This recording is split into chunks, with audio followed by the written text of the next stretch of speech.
Joined now by Kristie Beitz, Senior Associate Athletics Director for Academic Affairs for Athletics. And, a lot of times we look at these student athletes on the playing field and we're wowed by what they do out there, but we're wowed as well by what they do in the classroom. And there's a lot to brag about this year for Liberty Athletics student athletes. And Kristie, you look at just some of the numbers, 17 out of 20 programs at 3.0 GPA or higher.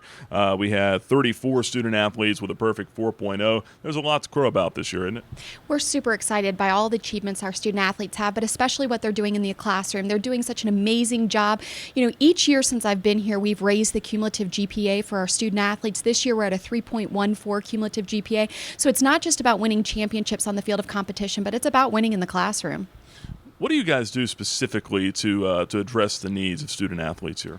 Well, it's not a one-size-fits-all. I think with each and every one of our student athletes, we try to determine what works best for them. We certainly do put in very specific supports in regards to our academic enhancement program, which a lot of other institutions refer to as study hall or our tutorial program. We do one-on-one and individual group tutoring with our student athletes.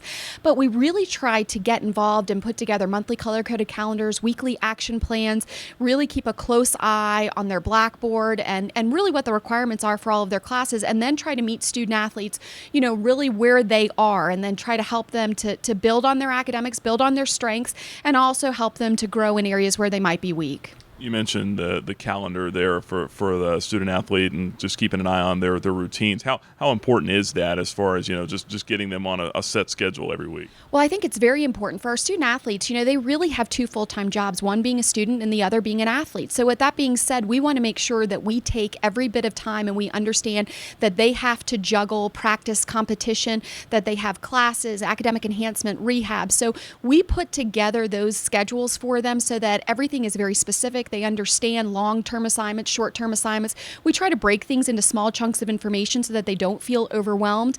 And then as they come into academic enhancement and participate, this year we've implemented two programs. One is STAND, Study Together, Achieve New Dreams for our freshmen, and the other is RISE, Responsibility and Studying Every Day for our upperclassmen. So they're very specific programs that meet the needs, that set things out with a lot of structure and scheduling.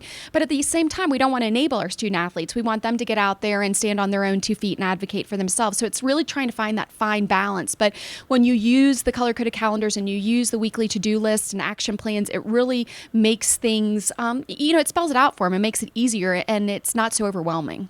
A couple of other numbers I want to share with the folks. 3.14 cumulative GPA for all of the athletics programs, and then 287 of 484 student athletes had a 3.0 or higher. That's more than half. That's very impressive. It's exciting. Every year, we get to this number crunching time to see how our student athletes are achieving. And I think so often people focus on the wins and losses. And for us, it's all about the student athlete achievement and academics and how they're doing. And, when you look at all the programs and you see what's happening, our women's tennis program had a 3.89 in the fall, and then they had over a 3.7 in the spring. And so again, you see these things and you think these ladies are winning on the field, or on the court rather, and then they're doing amazing in the classroom. And then just to see what all of our student athletes are doing, I think, it's not necessarily that you have to be a 3.0 student, but are you achieving more or doing more than you did the previous semester? And I think that's what we constantly see our student athletes doing, and that's what's very exciting for us.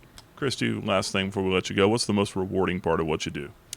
Just being able to work with our student athletes. When you have an opportunity to invest in people's lives and to see them grow, I think that's amazing. And I think that a lot of times people think, oh, a student athlete, all they care about are their sports. And really they care about so much more. And I think our student athletes have amazing hearts. I think they're wonderful, wonderful individuals. And I would actually say I probably learn more from them than they do from me. Kristie, appreciate the time. You and your staff do a great job. Keep up the good work. Thank you. For Kristie Beitz, my name is Nick Pierce for the Liberty Flame Sports Network.